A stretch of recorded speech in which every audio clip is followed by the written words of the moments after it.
from the Upfront Stage. It's The Premise with Dino Tripodis. Dino's guest tonight from #comedy, Sarah Storer. Special guest comedian Jason Banks. And today's contestants, improv comedian Ben Leddick and stand-up comedian Travis Irvine. Guest bottle Cooper's Craft 100 Proof Bourbon. And now, Dino Tripodis.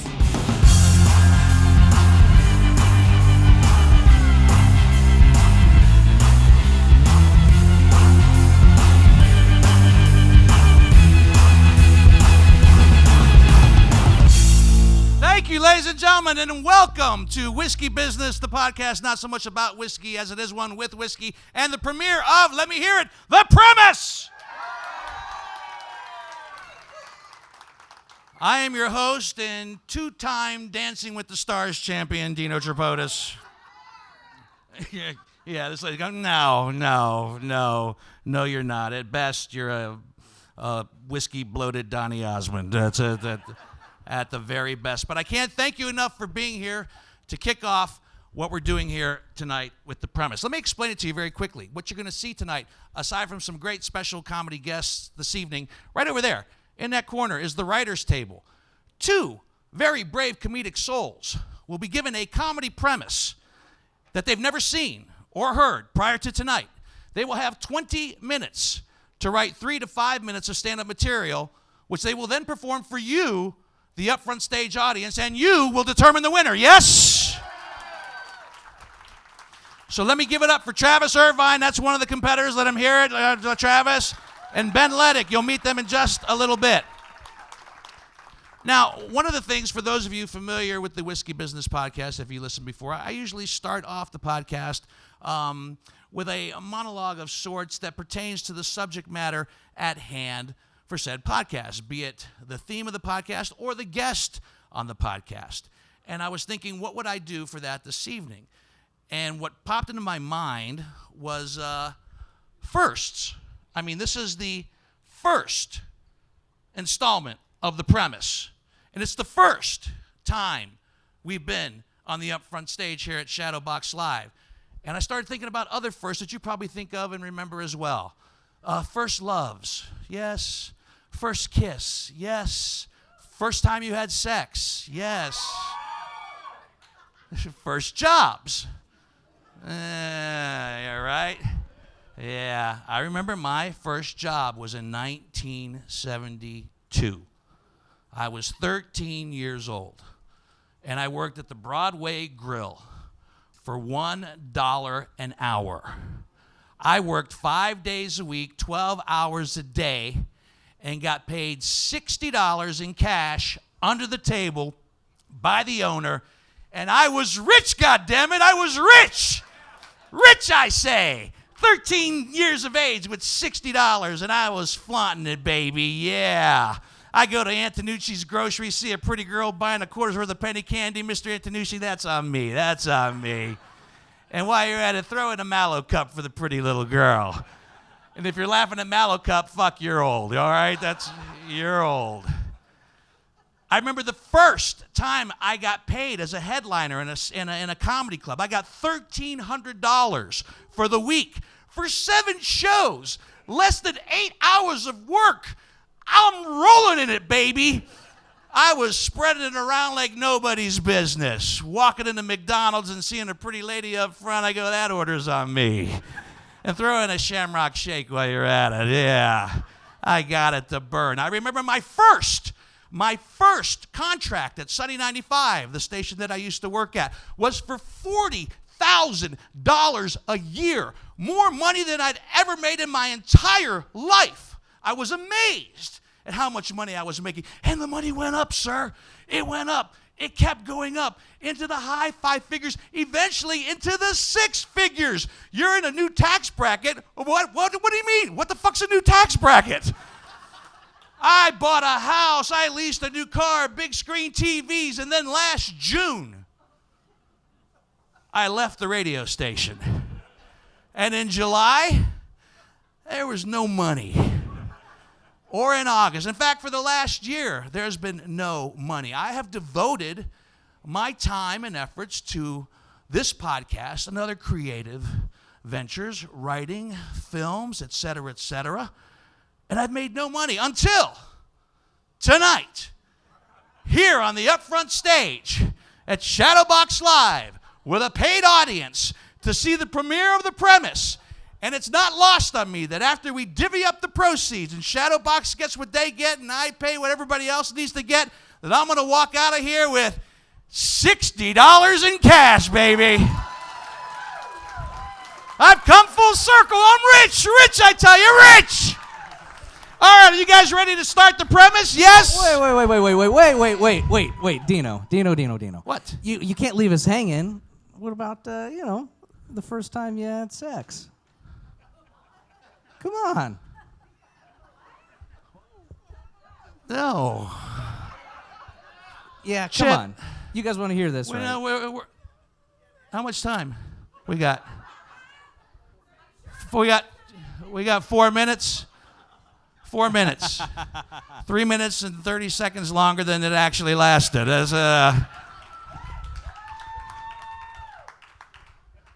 You people really want your $10 worth. All right.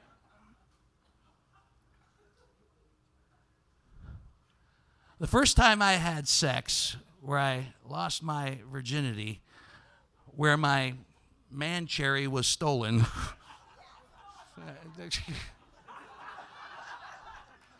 It's my story, bitch. Let me finish it. And I say bitch with all love and everything I can conjure up. When that happened, I was 14 years of age. Yes, my first job at 13, and lost my virginity at 14. I like to do things chronologically. I killed my first man at 15. That's a true story. But it happened on an island in Greece. And I lost it to an older young lady, a French girl who was, I believe, 18, but for the sake of legal reasons and the innocence of the story, let's say she was 17 and a half. And I saw her at a party 3 nights earlier from across the room, and as she was leaving the party, she came up to me, and she kissed me on the cheek and said in her little French accent, "You are so very cute." And with all due respect, I was fucking adorable at 14 years of age. I was very, very, very cute. But I was so flushed with excitement after that kiss that all I could do was bound around and say, "She said I was cute. She thinks I'm cute. I'm cute." And whatever was covering my big red nose popped off, and all the other reindeer made fun of me.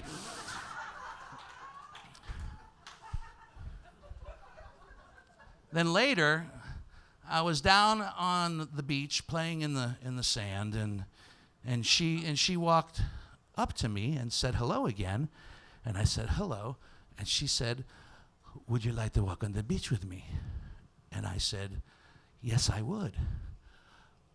So I put away my trucks, and I was 14. Tonka still had a big influence in my life. And as we walked down the beach and became more and more isolated, she turned around and kissed me like I'd never been kissed before. And then she took off the top of her swimsuit to expose her naked breasts. And I kept saying to myself, I think I actually whispered it out loud, "They're real." Not like fake boobs, real boobs. I mean, that's the first time I saw boobs as a 14-year-old boy, and I go, "Oh, look, they're real. They really have them. It's not just like in the movies and pictures. Oh, my God." And then she started to take off my shirt and my shorts, and I became a 14-year-old version of Jerry Lewis. I'm like, lady, whoa, lady, what are you doing? Stop taking off the shirt and the shorts that's going over the hard penis. And then just like that, I was Dean Martin. Everybody loves somebody sometime. We walked on back afterwards. For some reason, I had a drink in one hand, a cigarette in another, and was wearing a tuxedo. What's everybody doing on my beach? Are you ready to start The Premise now? There's your sex story, ladies and gentlemen. How about it? Yeah? All right, let's get going. Here we go. Whiskey Business is on the World Wide Web. Subscribe for Whiskey Business on iTunes or your favorite podcasting app. Rate and review us because it helps with the show's matrices. I'm not sure that really that word is. No. I'm still not quite sure how to say that word, no. What is it? Matrix or matrices? Get this. There we go. Yeah, I don't know, but move on. All right. Well, you can find all of the archive episodes. We've got a deep archive there, plus all the new episodes. YouTube is on, or Whiskey Business is on YouTube. Whiskey Business with Dino Tripodis. Subscribe. You can find fun, unedited videos, plus bonus videos. We're on the Facebook, the InstaWebs, and Twitter. Plus, tell all your friends all about us. All right, Hansberry. Greg Hansberry, Thank everybody. you. Give him some love. He Thank is you. the producer extraordinaire. What a lot of you don't know who don't listen to Whiskey Business, we always have a guest bottle on the show. Sometimes the guest bottle is almost as important, if not more important, than the actual guest. And tonight's guest bottle, this is our 97th bottle on Whiskey Business. We have a different bottle every week. That's the only running theme. A different bottle every week that I share with my guests. And this is Cooper's Craft, 100 proof bourbon whiskey, Kentucky straight bourbon whiskey. Yeah, it's made by the good folks at Brown-Forman. They are not a sponsor, but let me look right at the camera. You could be.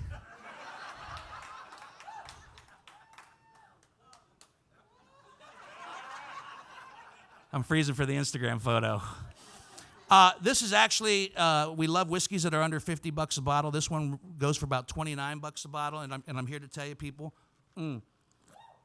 it's a bourbon value. It really is. So if you want something that's not too expensive on your whiskey shelf, the Cooper's Craft is way to go. Are you ready for our first guest? Tell me yes. Our first guest tonight, before we get to our competitors, who we meet just a little bit, Travis and Ben will be up here in just a moment. Also, special appearance by my good friend Jason Banks. But our first guest is the director of Comedy, which can be seen right here on the Upfront Stage every Wednesday and the first, third Fridays of the month. She was most recently on our podcast on Whiskey Business with her show. It's entitled, if you want to look it up, the show is entitled My Uterus is a Bounce House.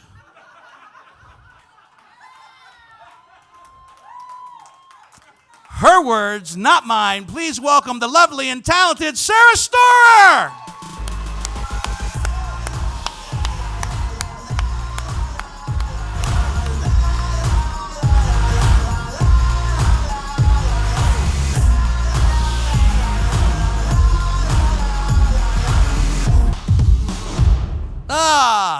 There she is, ladies and gentlemen. Hi, everybody. I introduced you as lovely and talented. That's so nice. Which is nice, but do you take compliments well?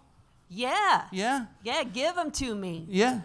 Because, with comedians, I've often found that they're one of two ways. They're either extremely self-confident and just want nothing but, it's all self-important, or they're extremely self-loathing and they don't believe anything that anybody tells them. So when I say, you're lovely and talented, I say thank you. and concur. Yeah. Yeah. All right. So does that put me in what category? Like supremely self-confident? No, but let's talk about that for just a second. Let's Sure. talk about self-confidence. Yeah. You think it's Yeah. important in what you do, don't you? I think it's extremely important for comedy in general, but for improv for sure. You have to just be confident that you can carry something off in the moment, whether you succeed or you fail. And then you have to be confident if you fail that you can get up and do it again. Mm-hmm. Yeah. Yeah? Mm-hmm. What have you failed at in life? Most things, relationships. Yeah. Yeah, lots of things. I mean, I fail at shows all the time. That's always. But you get back up. Get back up. You do it again. And do it again. Mm-hmm. Mm-hmm. And when you have a really good one, does that carry on to the next one? Or is it just that one was so cool and I'm good and... Yeah, that buoys you for the next time that you really mess up. Because you can remember remember, Sarah, when you were brilliant? Somebody gave you the word dog and you went for 30 minutes and were incredible. Yeah, that helps when you mess up, for sure. Let me ask you this. Memorable firsts, since you heard some of that in the beginning of the discussion. What would be a memorable first for you? Oh man. Let's see. I'll just go ahead and lay it all out. Please do. The first kiss with my ex-husband was on our wedding day. Whoa. The very first kiss. The very first kiss. With your now ex-husband. Oh yeah, that didn't last long. You gotta try on those shoes. Was on your wedding day. Was on our wedding day. Now I see some people on their wedding day when you may now kiss the bride, they go for it. And some people do a very polite, there's people watching, let's make it pretty for the cameras kiss. So when he gave you that first kiss. Yep. My grandpa was there. And he watched it. And it was fine. Oh, God. There was no larger passive-aggressive word in the female vernacular than the word fine, ladies and gentlemen. Yeah. Fine? It was fine? Your first kiss was fine? I did it in front of 400 people because that's how many people came because it was an open invitation. My dad's a minister, so it was an open invitation to the church. And just everybody was like, "Oh, wedding, I'm there!" And they came. And so my first kiss ever with this person that he's a very sweet man, but I was not in love with him. If you're not in love with him, why'd you get married? We talked about this on the podcast. Yeah, we did, a little bit. Yeah, please look that up. That's a story for another time. But yeah, that was a fun time. Legalism is bad, y'all. Thank you. I got a clap from the drunk ladies in the back. Thank you. That's my table right there. So when you had the first kiss on your wedding day, and you said to yourself, well, that was fine, did you anticipate that what would follow would be, wow, really adequate? I literally didn't know what to anticipate. I was a very sheltered young woman, and I think I hoped that everything would be fixed that night in a magical moment, which is not how it works, friends. Yeah. I know. Thank you, drunk ladies. Well, let me ask you this. Let's get away from that less than memorable fine kiss. It was fine, you guys. What do you still want to do that would be a first? Oh, I would love to be in a relationship where one of us dies. I'm intrigued. Go on. Where one of us dies, or? I mean, both of us dying is also okay, but Oh, nice. So every relationship ends except for the one that doesn't, right? So all of mine have ended. I would love to be in one that nobody was mad at the other person, just somebody dies. Is that terrible? How romantic. I am. But would you like to be the survivor? Oh, for sure. Oh, for sure, yeah. Right? I mean, and do you have a whole, when you say something like that, that makes me think that you've already kind of staged how you'll be and what you'll say and how you'll react. I'm not condoning murder. I would just like us to be together for a length of time where it could be possible for one of us to kick it, and I hope it's not me. Is that wrong? Drunk ladies, is that bad? Thank you. And would you be able to move on after that? No, I picture me just taking the singledom that I have now that I'm super content in, and then just adding a layer of tragedy on top of it to make me just like this untouchable figure. Yeah. Did it get dark? Let me just ask some of the single men in the room tonight. Who wants to date me? Is this the girl for you, guys? Let me hear it. One of us is gonna die. It's probably you. Yeah. This is why I date younger a lot, because I like to play with those odds. Is that do you subscribe to dating websites at all? Are you I do. And is that on there? One of us is gonna die, and it might be you. I will tell you what my line is right now on Bumble. It is. What is Bumble? Bumble is sort of like Tinder, but the woman has to talk first. So you're not gonna get like dick pics automatically in your inbox if you both like each other. Yeah. So they'll still send you those. Thank you. Yeah. They'll send you those later, but it's after you've said hello. Which is so nice. So my line on Bumble is, I was gonna put, I hope you like butts here, but my friends advised against it. That's my current Bumble line. And how's that working out for you? You know? No, I don't. It's going so well. I have not talked to anyone, so it's going really well. Yeah. So no stings from Bumble? Yeah. No, sometimes why is it called Bumble? You can ask. You know why? Because it's the bees. The bees? Of Bumble? like the birds and the bees. Like the birds and the bees. But just the bees not are taking over. Not like you'll just bumble or stumble into a relationship. Oh, no. Or... This is about lovely bees getting it on. Yeah. So tell me what else you got coming up that we should know about before we move on here tonight. So tomorrow evening we're doing My Baby, which is TBD, the improvised musical. So the audience gives us a title and we go for 90 minutes, fully improvised musical, improvised songs, storyline, everything. And that's tomorrow at the Green Room at the Short North Stage. And we're raising money for Pelotonia with that show. That's awesome. Thank you. We've got some friends here tonight that raise money for Pelotonia, so that's a nice little there, Blair. That's cool, right? Yes. Yeah, absolutely. And then coming up soon, I don't have an exact date, but we also do an improvised musical show called Ladies Who Lounge. It's an all female or female identifying cast. And it's sort of like the old Vegas lounge shows, but without the misogyny and racism. And it's wonderful. Yeah. And let me ask you one other question before we go. You know, you remember being on the podcast, and we had a guest bottle, but you came out with your own cocktail. So was that your passive-aggressive way of saying you did not want to drink my whiskey? No, I will drink your whiskey. You will drink my whiskey? Yeah. Yeah? What do you drink? What do you got there? This is just a trashy gin and tonic. A trashy gin and tonic. Yeah. You know, there's nothing wrong. Those ladies know. Yeah. Gin was my first...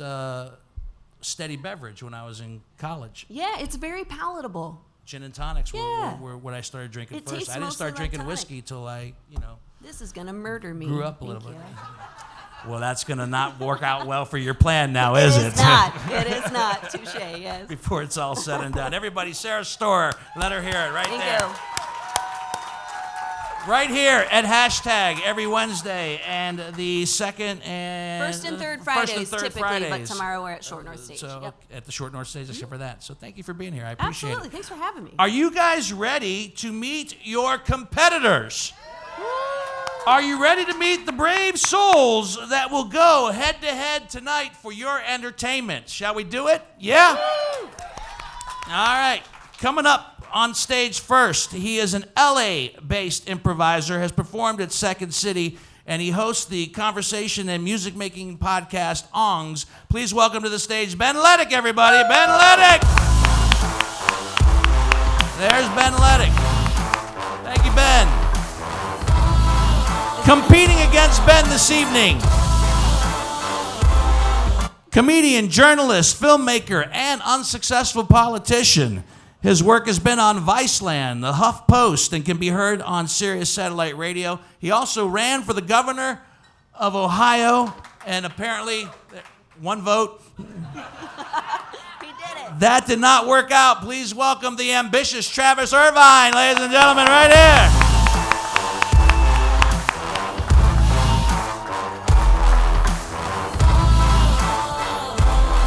All right, gentlemen, thank you so much for being here this evening. Let me explain to you what's going to happen, but I think you already know. Tonight, both of you, come on stage. Come on stage. Come on stage. Come on stage. In fact, right up to that microphone right there, if you don't mind. Yeah, come on up. Each of you will be handed a premise this evening. I have a coin here that we will flip. Travis will flip the coin. There's a little heads there, and there's nothing on the back there for tails. Nothing up my sleeve. I'm not a fucking magician. Here we go. Travis will call the flip on this first one. When we come up to perform later, Ben will get the choice and first right of refusal to pick. But Travis will flip the coin and decide which premise he gets. There are 2 premises in each sealed envelope right here. Simple comedy premises that you've never seen. When you will take these premises, you will go to the writer's table right over there that is sitting in the dark with 1 bottle of water and 1 donut. Now, let me take a moment to give somebody their props. The creator of the premise is my video producer, John Whitney. Give him some love right there, everybody. And the reason there is just 1 bottle of water and 1 donut, John Whitney is an asshole. And proud of it. So, these are the 2 premises. This is the coin. Travis, you get to flip and decide which way this is going to go. So, Travis, call heads or tails. Heads it is. You get to choose between premise 1 or premise 2. Number 2 all day, Dino. Number 2 all day. Take the premise and open it up, please, and read it to the audience. Oh. I didn't know we were getting into this.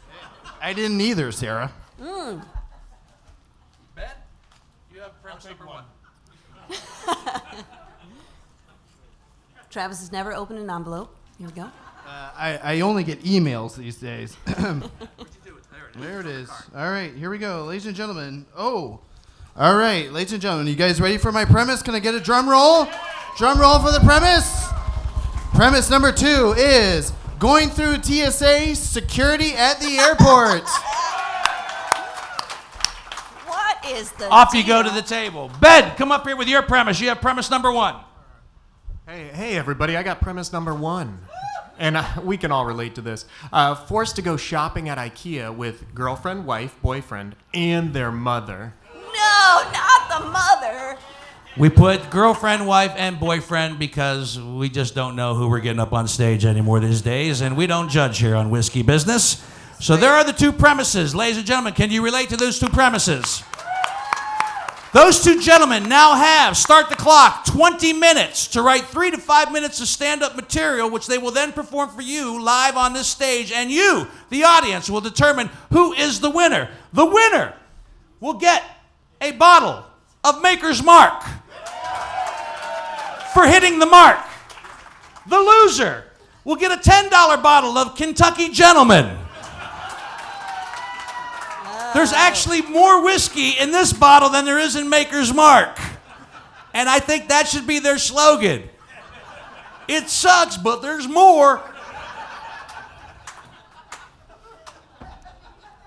And the ultimate loser in the competition will receive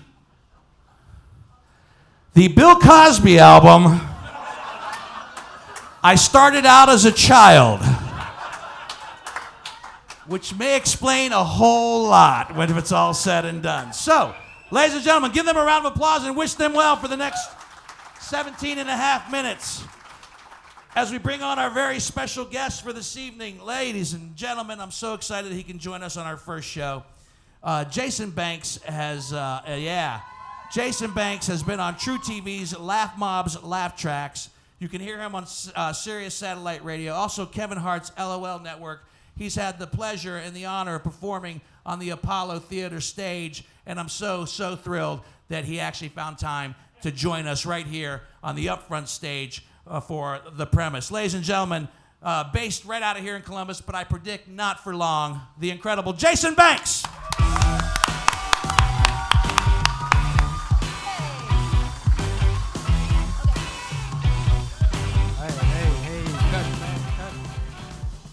Real quick, guys. One more time for me. Let me hear that again. That made me feel good, man. I like when white people clap for me, man. It makes me tingle, makes my soul dance with white people. I like when anybody claps, man. Remember when you're little, you're getting potty trained, you would pee in the toilet, and your parents would clap for you? I used to love that shit, man. It made me feel like I was good at something, you know? Like, sometimes today I'll be taking a pee and I'll look down and think to myself, you still got it, motherfucker. Like, you haven't lost a step. Look at you go. I look at the guy at the urinal next to me like, could you clap or say something nice? I'm over here being a big boy and shit. You guys are cool. Hey, up front, I want to let you guys know I'm a friendly comedian. I don't make fun of the crowd. Reason being, I can't fight. And I don't need to get my ass beat after the show. I made fun of one guy one time. He comes up to me after the show. He's like, hey, man, you ain't nothing but a bitch. I didn't know what to say. I'm like, you wouldn't hit a bitch, would you? Like, I'm safe, right? You're a gentleman, I assume. I got kids. I got to go home, man. I don't like to fight nowadays. I feel like fighting back in the day was easier. Because first of all, they would tell you where they're going to beat your ass at. They'd be like, yo, bro, meet me at the playground at 3:30. You know where the fuck I wouldn't be at 3:30? That motherfucking playground, man. I'll be in the office snitching like I think he's at the playground. You guys want to talk to him? He's crazy. Like, I learned how to fight because I got kids, man. Got a set of twins. I've been trying to do a lot more with them, man. I took them to the pool recently. Found out pool prices have went up. When I was little, it cost $1 to get into the pool. I took 2 kids to the pool. They said $48. I said, what the fuck they swimming in? Fiji water? Why? Why so expensive? And she said, well, you can just pay $500 and get a pool pass and then come back every day this summer. I said, no, fuck you and the pool pass. I paid $48, but I was upset, and I told her I was upset. It was hot, crowded, kids are everywhere. Then out the blue, 2 women walk in, sit down beside me, and introduce themselves as Jamie and Amy. Jamie and Amy start rubbing sunscreen all over each other. And then simultaneously, they just take off their bikini tops and just lay there and sunbathe with their breasts out in front of like 60 fucking kids. And parents were shocked. It was pandemonium. They jumped up. They were covering their kids' eyes. I jumped up. I snatched my kids out the pool. I marched up front. I found the first person that worked there. I said, do you work here? He said, yes, I do. How can I help you? I said, I need to buy a pool pass.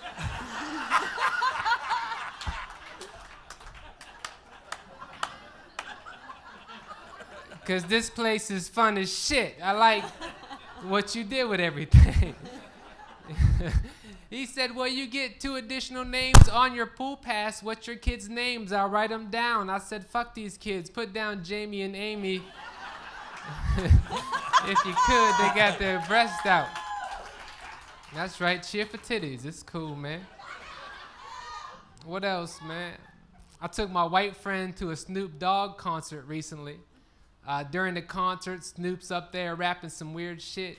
And my white friend looks at me, he said, Jason, why do so many black people make up words and put them in their songs? And there was nothing I could say. Fo shizzle, my nizzle, skeet, skeet, skeet, these aren't real words. We made that shit up. But then I thought about it and I said, wait a minute, white people started this shit. Like, you ever seen the movie Grease? Those aren't real words, man. They just out there, we go together like rama lama lama. Knickety ding da dong. Like, what the fuck does that mean? I never said shit like that in my life. I never had some girl like, you know what, Jason, we're through. I'm like, come on, baby, but we go together like shoo-wop, shawada wada, yippity. My friends in the back like, shoot-a-bop-bop, shoot-a-bop-bop. It's crazy. I love Grease, man. My parents thought I was gay because I used to sing these Grease songs. They used to try to introduce me to little boys and shit. I'm not even gay, man. I know you can't just look at someone and tell if they're gay. That makes no sense. Well, besides my cousin, I do have a gay cousin. You can tell he's gay. He's cool as shit. He's himself all the time. He's actually a cop and don't even carry a real gun. He just shoots people with his fingers all day. He'll be on duty all day, just peel, peel, peel. You better get down. He said, get down. I said, man, you better get you a real gun before you die. He said, you gonna die. Peel, shot me in my face. I said, son of a bitch, he crazy. I love my family and women. I just feel like it's hard for me to get a woman now that I'm married. I feel like you guys changed on me, man. I love all types of women. I like chicks with tattoos. I just don't think you should get a tattoo of your boyfriend's name. I had one girl, she said, Jay, I'ma rock your world. I said, that's what's up. She pulled off her shirt. She had 8 guys' names tattooed on her back. I didn't know what to do. I signed in, took a seat. I said, shit. Hope I'm next. I gotta be at work at 5. I just read a magazine, then I left. I ain't know. Women are sneaky. They ask you trick questions.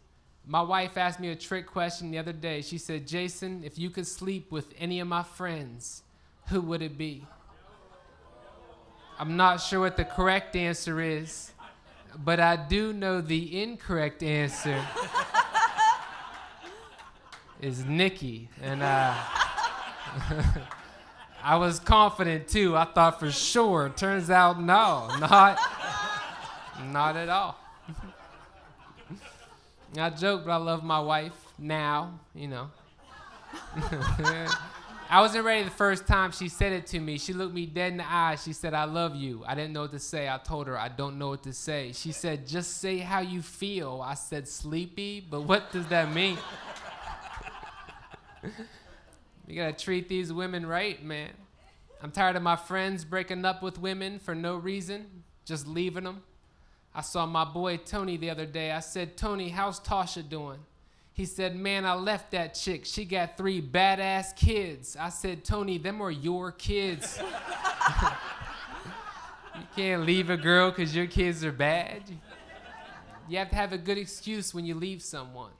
Like my ex-girlfriend who left me because according to her, I will never amount to anything.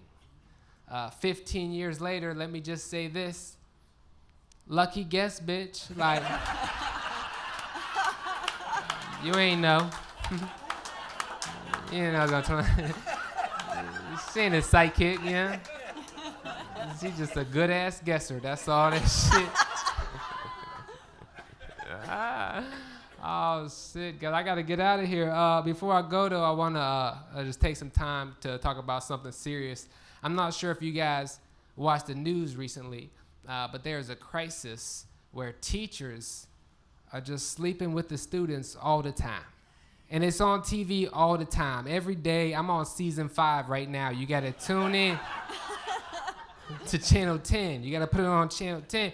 And it's like one weekend, there are 3 or 4 different stories about teachers having sex with their students.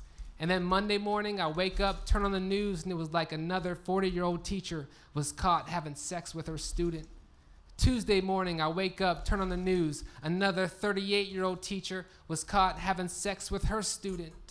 Wednesday morning, I was at the bus stop with a backpack and a lunchbox. So little kid came up, he said, are you excited? I said, you have no fucking idea. Why didn't you tell me? You should have told me. I couldn't have had sex with my teacher, though. Reason being, I was scared of sex. Because I caught my parents having sex when I was 6 years old, and I thought my mom was going to die. It's 3 o'clock in the morning. I come downstairs to get a drink of water, and there they are just going at it. And I freaked out. I started crying. I'm peeing on myself. Because I thought they were fighting. And by the looks of things, Dad's winning, right? He in there hitting her like, what's my name? What's my name? I'm a mama's boy. I'm outside in the hallway trying to help her. I'm like, Mama, say Jean. Say Jean, Mama, please. You got to trust me. Yeah? He was like, who's your daddy? I said, oh, we know this one. Say Grandpa, Mama, please. If you would just say it. I didn't know what to do, man. I freaked out. I thought she was gonna die. I called the police on my dad. I dialed 911. But nothing happened because my gay cousin showed up. He said, Pew, you better get out here, Uncle Gene. Guys, that's gonna do it for me. My name is Jason Banks. I appreciate you listening to my bullshit. Jason Banks, everybody!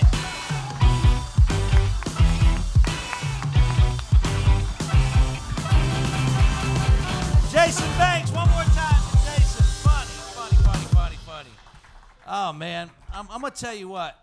I have watched you from what I think is the get-go. I saw on this Funny Bone stage for the very first time, I just thought, man, that's a guy that just has got the gift, right? He's good. He's just... We're talking about first tonight. What was your first time on stage, man? Do you remember? Yeah, it was at a club in Cuyahoga Falls called the Funny Stop. The Funny Stop. Yeah, man. I was actually just in Florida. It was actually Improv. I was watching an Improv show in Florida, and they were like, we're having these classes afterwards. I was like, how cool would that be for that to be your job, right? Right, I believe you. So I was like, that would be so when I came back, I was asking people, and they're like, hey, man, there's a comedy club. So I just called this guy, and he was like, yeah, I put you up on Tuesday. You have 5 minutes. So I had to write a 5-minute set. Actually, and it was in a contest, but I came back each week, and I ended up winning the contest with 2 other people. They picked 3 winners, like Sumak Torgalkar and Katrina Brown. And so I know Sumak. I don't know the third person you mentioned. Yeah, she's a big comedian from Canton, and yeah, so they just kept working me. So I just kept. So what was the first joke? What was the first joke you remember coming up with that actually worked on stage, and you're like, I could do this? Oh man, that's so funny to say because. Man, your whole first set sucks so bad when you watch it. Right. And what's sad, if you really want to watch it, you can YouTube me. And it's like one of the only sets up there because the person that recorded it, I can't find them to tell them to take it down. So it's up there, and it's so bad, man. But I don't know. I think a lot of my stuff was always about fighting from the beginning, and I think it was just about. It was a stupid ass joke about people saying pick on someone your own size, and it limited me down to like women and children. So like, what do I look like going into like an elementary school, waking up a kid like, hush, little Jessica, don't say a word. Like, it was real stupidness, and the laugh was like that.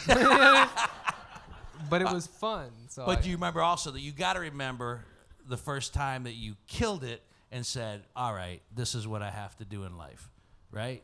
You got to remember that first time you fucking just smoked it.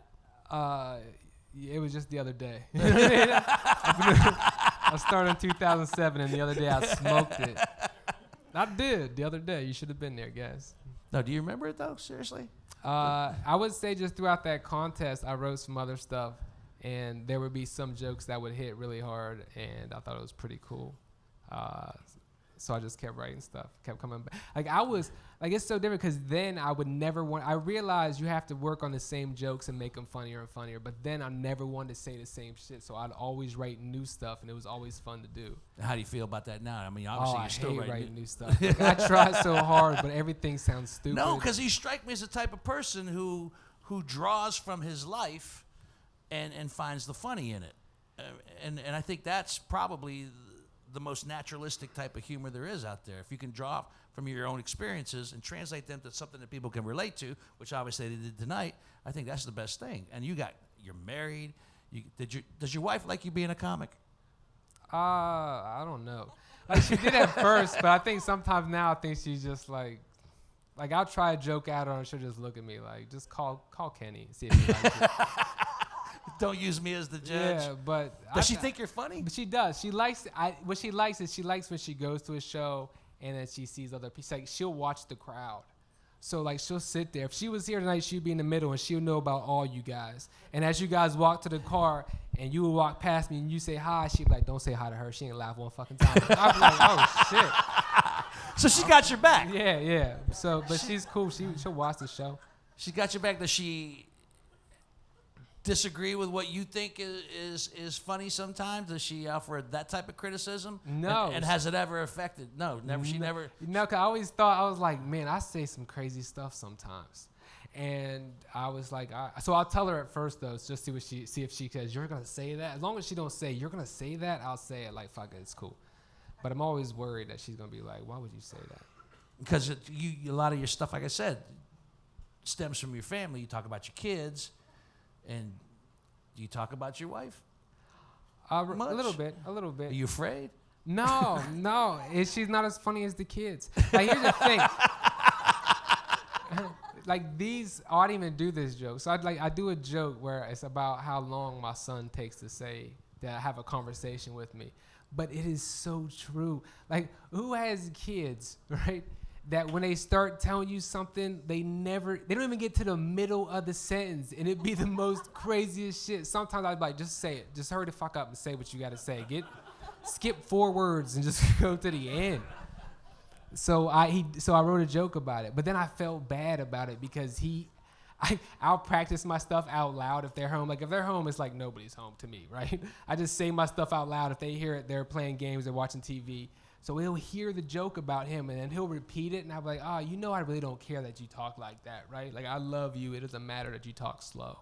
So sometimes I feel bad that I write about him. I probably shouldn't. There's an episode of the Wayans brothers where Marlon talked about his family, and they were pissed. Yeah? And I should probably look at that and be like, I should back up. But isn't some of the stuff you've talked about and said on stage and about your kids, as you mentioned earlier, on YouTube right now? I mean, is there something that as they get older, they could look up and see? And wouldn't they be honored in some sense that their daddy found the humor in their lives and was able to make a living and a career off of it? Or are they going to be on some psychologist's couch? My dad talked about Genuine so much. Yeah, you know? And, you know, that's what's crazy, though. Like, I feel like I'm still answering the first question, but those stories are all true. Like, Genuine was here. I have a Genuine joke. It's amazing. Go, man. We got about 2 minutes. Tell it. I went to a Genuine concert. Well, I don't want to tell the jokes. I'm trying to explain the difference. Like, the joke is I say I went to a Genuine concert. It was only $5 or a canned good to get in. So I said, fuck it. I grabbed some ravioli and I jumped in the car. But, like, the true story is I'm at this state fair just chilling, and they were like, Genuine $6. And I was like, get the fuck out of here. And I paid $6, and I just walked in and watched Genuine sing, and it was cool as shit. So a lot of the stuff I do talk about is true. Just like, I know we got 2 minutes, we're down to a minute. Just like, this is horrible, but just like the pool pass story I told, it wasn't like that, but the true story is I took him to the pool, I'm laying there, and this lady comes over, and she bends over and starts digging through her stuff, and I just look up, and her nipple popped out. But what's crazy is right before that, my wife was trying to talk me into buying pool passes, and when I looked up and I saw that, I looked at her, and I was like, we can get the pool pass if you want to get the pool pass. Jason Banks, everybody. Yay! Jason Banks, yeah. And I heard the buzzer, which means time is up for our competitors. Jason, thank you so much, man. I appreciate it.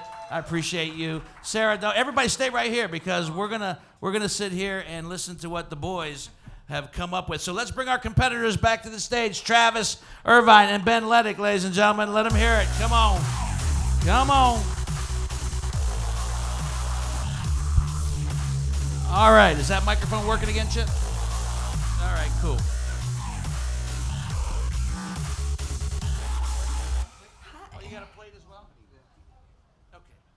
You weren't kidding about John being an asshole. The donut stuck to the plate.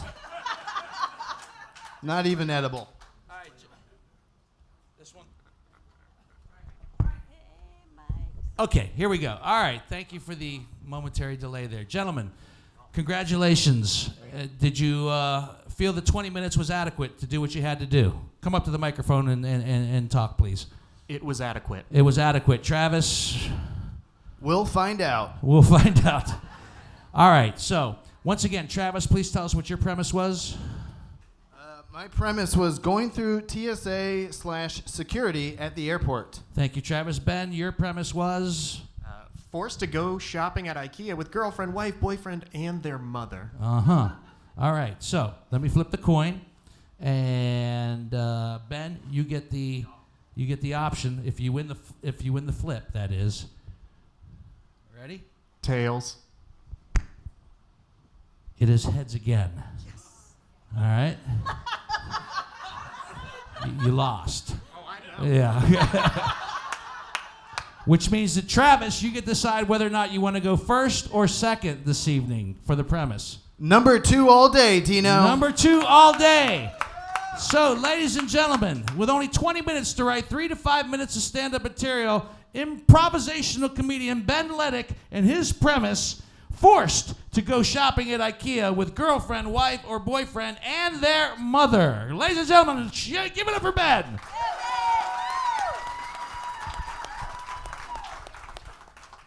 So here's the deal. I didn't know how lonely I was supposed to be until I was judged harshly by a premise.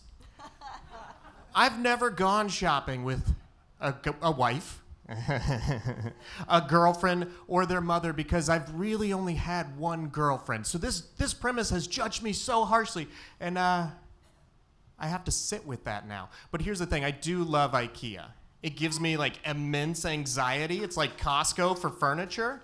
But instead of shopping carts that are just left, it's a child there. And somebody's like, oh, I want to see what it's like to live in 300 square feet. They have a house. Like, I don't have that. I'm walking through like a frugal man. But I love to shop like a frugal man. But I brag about it like a mom after Black Friday. I'm like, oh, yeah, you see those towels? You can dry your hands on those. $3, 12 of them. This twin bed, $70 with the mattress, and the hot dogs, 50 cents. Corrugated meat. It's delicious. I love those hot dogs. I won't dog those. Sometimes I'll go there just for the hot dogs, and they do compete with Costco on those hot dogs. You just put the relish on there. It's Heinz relish, so free relish, in fact. Free relish. But I do love shopping there, and I love going through and seeing all of the different maze things that I can get lost in and buy nothing because it can't fit. I live in a house with 7 other people. Right? Right? I live in Los Angeles. It's affordable. So that's why I do it. But I've been to 3 Costcos, 3 different Costcos. I've traveled the world in Costcos. And every time I'm leaving a Costco, I'm looking through going, oh, that could be my girlfriend. No, I don't like the way that she's shopping with her mother. It seems too forced. Oh, right over there. That could be my boyfriend. Not my way. Oh, I see it. I see a mom. I see her daughter. Appropriate age, mind you. 30s. I'm not going for that Cosby album. I see him and I go, there it is. There's my reason to break this premise and get a girlfriend. And I go ask her out, and she goes, no, I'm good. I'm good. And I walk away slowly going, still got it. Thank you all very much. Ben Leddick, everybody. Ben Leddick. All right, mull that over and welcome our next competitor once again to the stage. Travis Irvine, everybody. Travis with the premise. Going through TSA security at the airport. All right, everybody, Travis Irvine. Hello. Thank you, guys. I am gunning for the Kentucky Gentleman Whiskey. I do want to lose, so if you guys could keep your laughter at a minimum. Because the Kentucky Gentleman, what, Dino, you described it as it sucks, but there's more of it. That's kind of like my comedy, folks. Here we go. Buckle up. It's going to suck. All right. It'll be fine. No, this is a good premise because, as you can tell just by looking at me, I obviously have a lot of problems going through TSA security at the airport. Number 1, what are you doing here, sir? This is where the planes take off. I'm here for the Greyhound. What's going on? Is this the right building? Thank you very much. But then I look like this, right? I don't look like I'm in ISIS, but it does look like I watched a YouTube video about it and like kind of interested, you know what I mean? I look like an Amish boy who ran away, but he should probably go back, right? What is up with the beard? I look like a Civil War general at the Battle of Bonnaroo, all right? I am a target when I walk into an airport, and I can feel it when I go in there, right? Because here's the vibe I give off, is that I'm an attractive man, but I'm ruining it. Does that make sense? They're just like, why don't you shave that beard and get more sleep and try? I'm like, whoa, when did you get here, right? Did not know there were more people in the house. But that's what I get all the time. And people are always like, you look like a famous person on drugs, right? That's what it's like. That is the vibe I always give off. It doesn't matter where I am, especially airports. Someone came up to me once at an airport and they were like, hey man, you kind of look like Johnny Depp on crack. And I was like, thank you. That's a compliment and then not a compliment. I appreciate that. That's what I get all the time, though. I get Johnny Depp on crack, James Franco on crack, Colin Farrell on crack, Matthew McConaughey on crack, and Robert Downey Jr. normal. So check that guy's pockets. And here's the thing about TSA. We all know the thing about TSA, there's one big problem with TSA, and that is they're all a bunch of perverts, right? We all know that. We've all had to do it. Because I remember years ago, I swore off going through the big machine, right? The big machine where you got to make the pose and they take a picture of you. And then I read a news report that they keep those pictures. TSA people are keeping the pictures and trading them around and doing jerky workies with those things and stuff, right? And it was like, oh, that's disgusting. I'm never going through one of those machines again, right? What's the alternative? Well, they're going to feel you up pretty good. That's the alternative, is them touching you and then thinking about it later, I assume, for more jerky worky, right? That's how these people operate. So I've swore off doing the big TSA, the machine thing, and I've only done pat downs for years and years and years. And as I was mentioning before, pat downs are also great for getting away with sneaking in some drugs. Hello, all right. Yep, oh, one lady, okay. The rest of you are cops. That's fine. That's good. I'm just saying, live on the edge sometimes. And by the edge, I mean jail. So I remember one time I go in for a pat down, and you know, not every state is very good about this. I was flying to New Mexico on Valentine's Day, and my buddy had given me a marijuana cookie. And I go into the airport. I'm like, oh, I'll eat it on the plane. It'll be great. And then it turns out there's a bunch of drug dogs and everything going on down there. And I was like, oh, Lord, I better just eat this entire cookie right now and just save myself the trouble. Big mistake, ladies and gentlemen. I don't know if you've ever had a marijuana cookie in New Mexico, but it's like Gary Johnson made them, pretty much. You forget what Aleppo is, and you forget you're running for office. That's what I'm trying to say. Very powerful stuff. And so I get to the thing, and I'm pretty much freaking out by this point by the time I get to TSA. And they got the machine there, and, you know, it's like glowing at me. I'm like, no thanks, I'll take the pat down. And here comes the biggest, burliest fella you could ever see on a Valentine's Day. He pulls me over, and this guy, how do we say? He was very thorough, sir. He was very thorough that day. With a kid who was clearly on a marijuana cookie and looking like some Amish kid who has run away from home forever. And I'll never forget, you know, he was very thorough, but he was very polite and very considerate. And he stood up after we were done, looked me in the eyes, and was like, "Happy Valentine's Day." And I was like, "Thank you, sir. You too." And we all got our cookies that day, ladies and gentlemen. Thank you very much. That's my time. Travis Irvine! TSA sucks.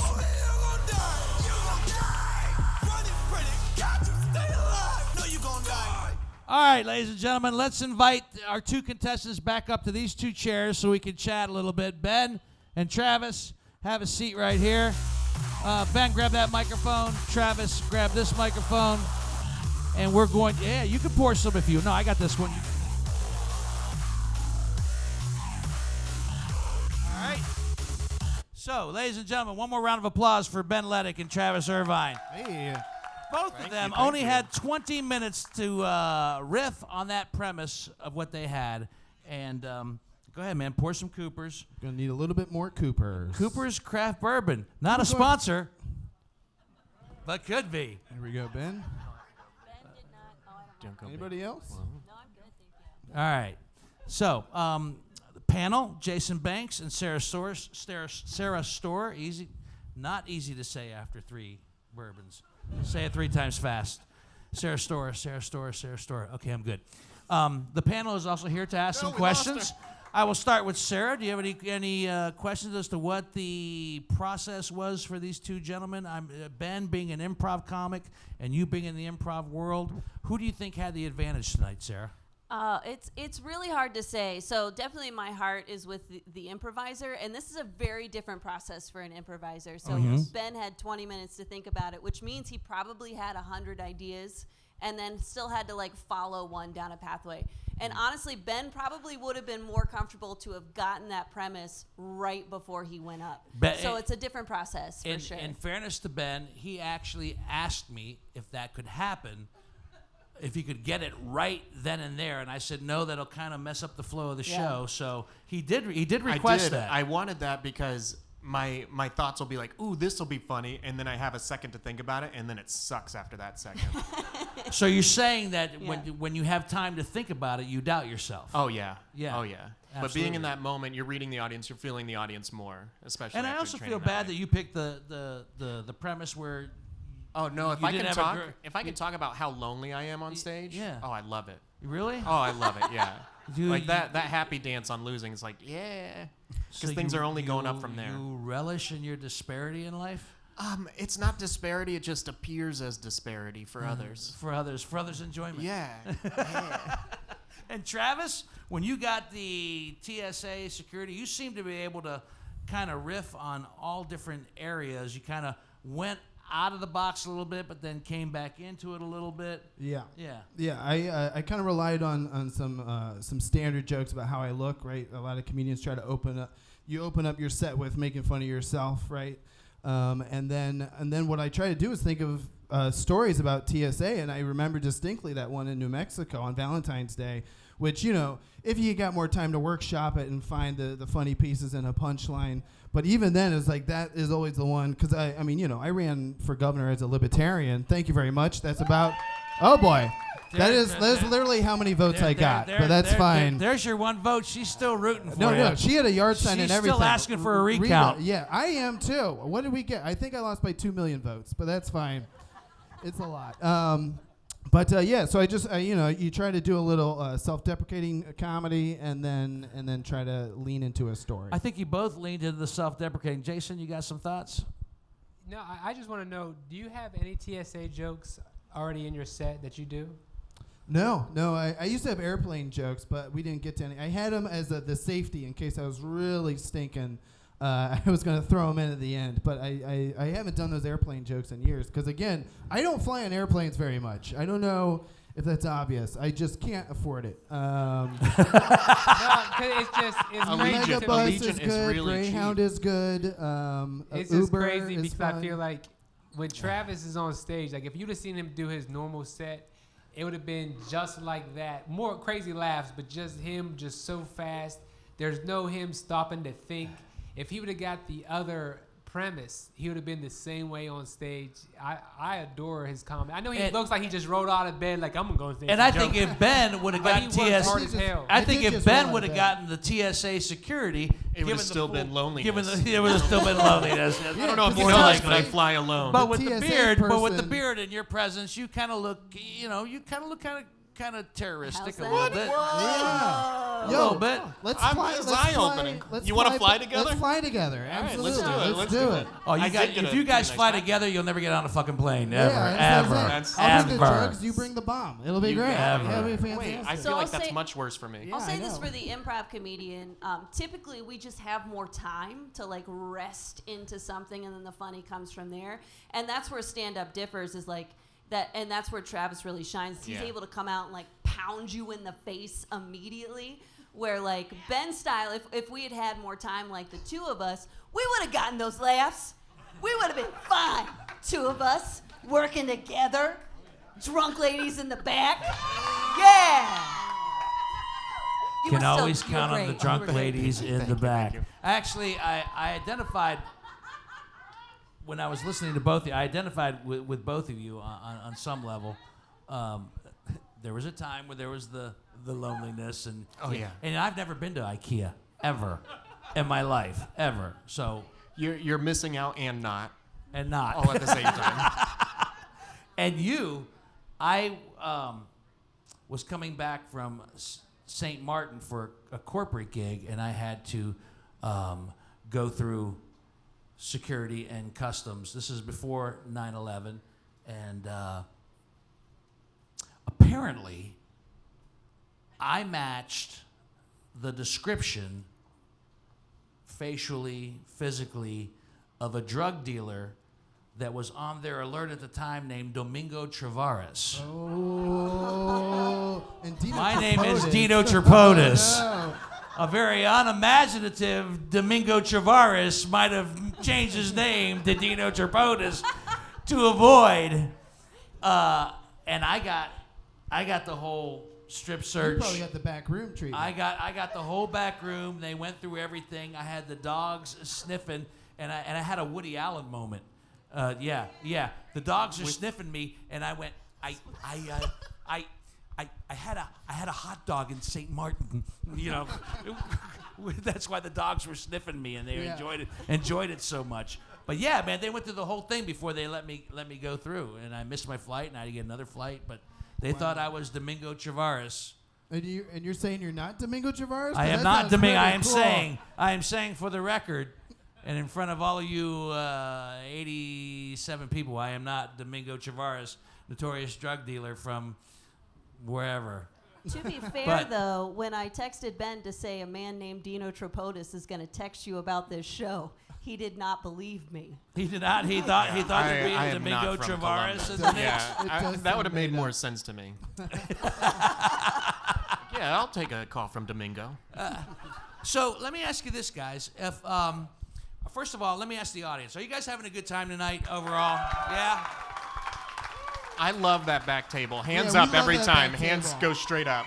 Because this is whiskey business stretching its legs and trying to go into deeper waters, and we hope everybody had a good time tonight, and we want to do this again. And yeah. Well, let me say this. I was going to say it at the close, but I'll say it now. The kind people at Shadowbox Live and Upfront Stage have invited us back here on August the 20th to do the premise again. Will you tell your friends? More importantly, Ben, improv comedian, and Travis, stand-up comedian, would you recommend this competition to your friends or your enemies? Yes. Yes. Yes. Yes. You said it yes with like, oh, I got a stand-up who could do this, who would love it. You said it like, there's somebody I fucking hate and I can't wait for him to do it. I would love to see him squirm, yeah, for sure. Yeah, squirm. Yeah, so you guys would actually encourage somebody to come back and do this. Would you people like to see this again here at Front Stage? Yeah.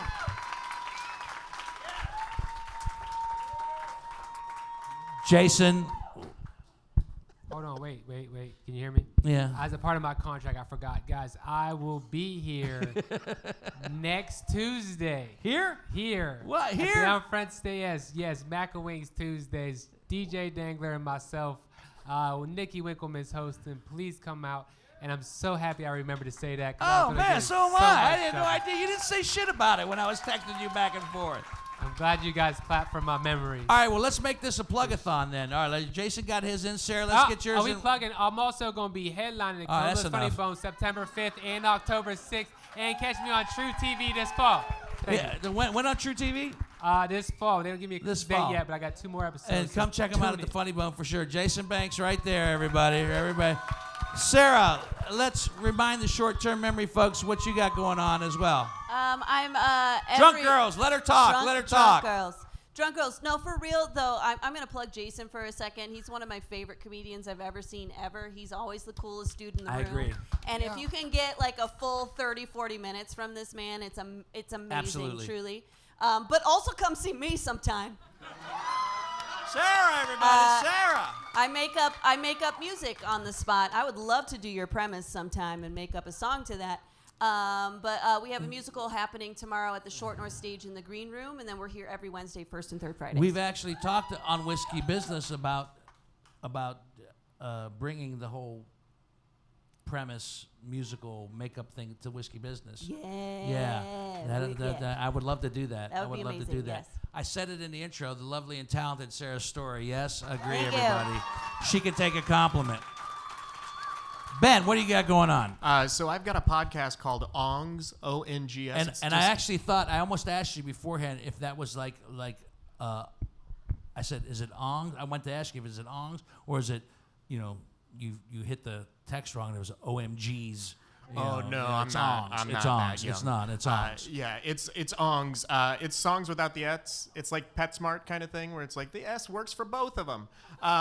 So that's it's a conversation, and then with anybody, and we then make music about that conversation and edit it all up. It's been a blast. Sarah was on it, and some cool songs came out of that. And then next Thursday, I have a show at the Nest Theater. I'm plugging a different place. I apologize. That's with Best Boy. It's a fantastic show with my good friend John Kuhn, or Kuhn. He's quietly clapping in the back. Which there. is it, Kuhn or Kuhn? It depends on what day you ask him. What day is this? It's Thursday. Is it Kuhn or Kuhn? Kuhn. There you go. That's at 8 o'clock next Thursday at the Nest Theater. At the Nest. The comedy of Travis Irvine, guy from Ohio. Travis, this CD is available where? In my pocket right now, I brought five lucky much. customers here. But you can also hear it on Sirius XM playing on Laugh USA. It's been playing there for the last year and a half, so that's really exciting for me, at least. And I got to bring up the fact that in some of the tweets and the Instagrams, you encouraged people to come out because it was your last performance in Columbus, Ohio. What does that mean? This is my last show in Columbus. I'm moving to LA August 1st. So no, it's all right. I'll run out of money in 2 months. So I'll see you guys in October. It'll be great. It'll be great.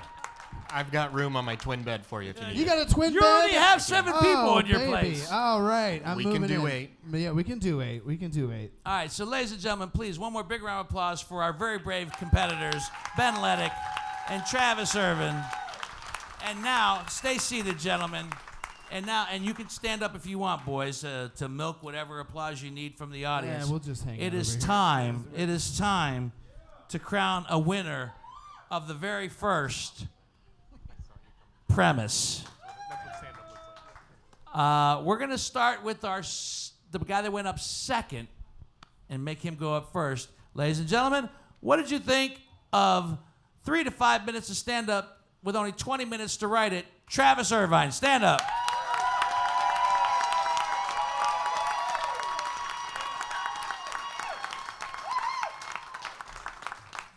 If you only had those many votes when you were running for governor.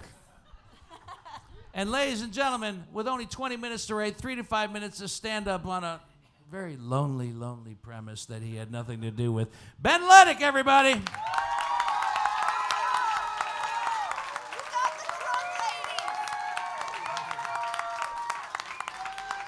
And now I will indulgently ask you both to stand up on stage as I ask the audience one more time. Ben Leddick, everybody. Travis Irvine.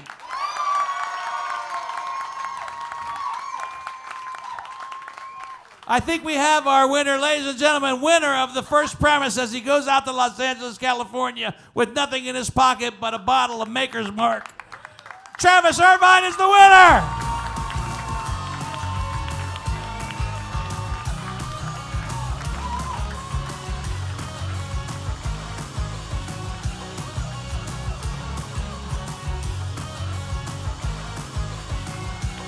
Travis Irvine wins the bottle of Maker's Mark, but Ben.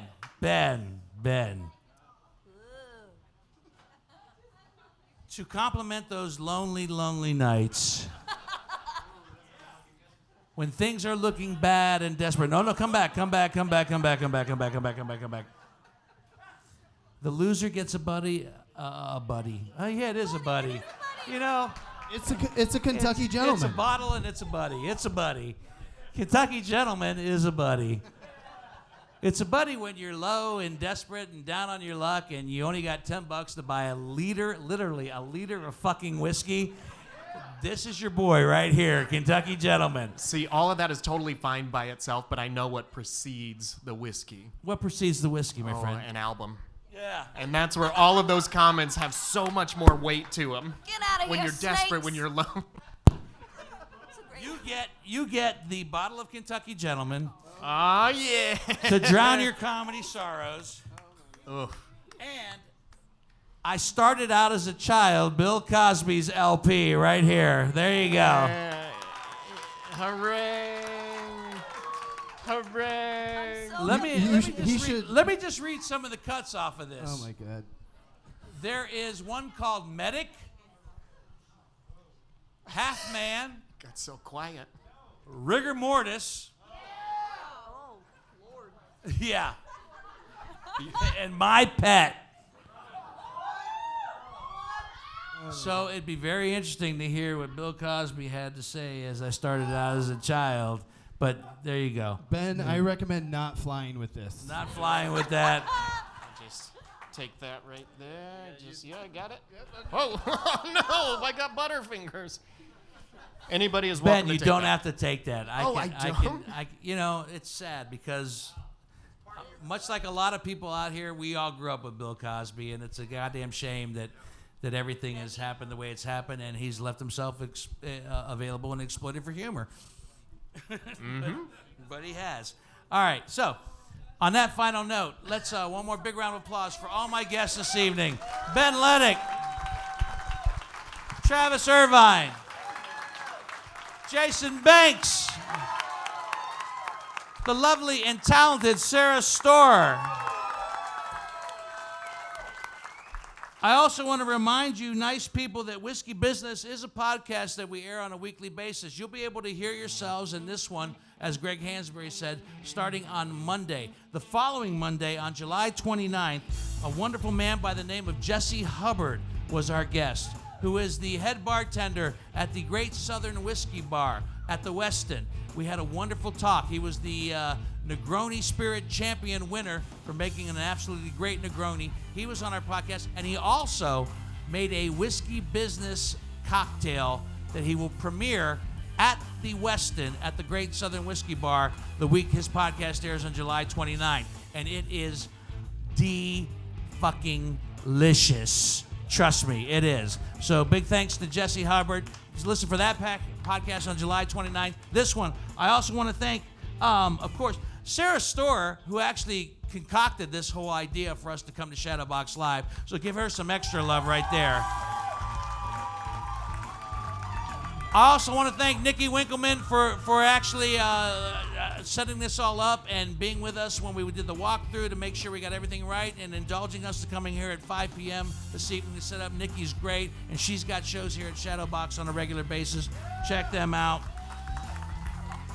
And even though when we do this the next time, we're actually going to do, on August 20th, we may do a 2 or 3 camera shoot. If we do that, it will be at the expense and the generosity of a wonderful man by the name of Day Lee from Planetary Media, who's here tonight. Dave, where are you at? Right there.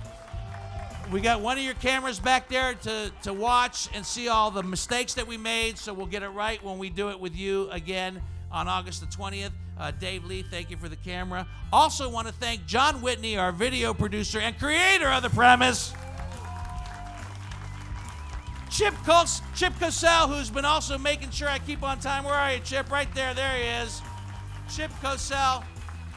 And the guy that's been with me from the very, very beginning of Whiskey Business. He's I tease and say he's the son I've never wanted, but I tell you what, I think his parents are here tonight, and if you don't want him anymore, I'll take him. Ladies and gentlemen, Greg Hansberry. Yeah. That wraps it for us tonight here at the Upfront Stage at Shadowbox Live. I can't thank you people, friends, family, and everybody who came out tonight, strangers who just listen to Whiskey Business. You, my friend, who come out on a regular basis, thank you. I appreciate it. And people who I haven't seen in a long time who decided to come out and share their love for what we do. Thank you so much. And so, as I close on every podcast, until the next bottle, see ya.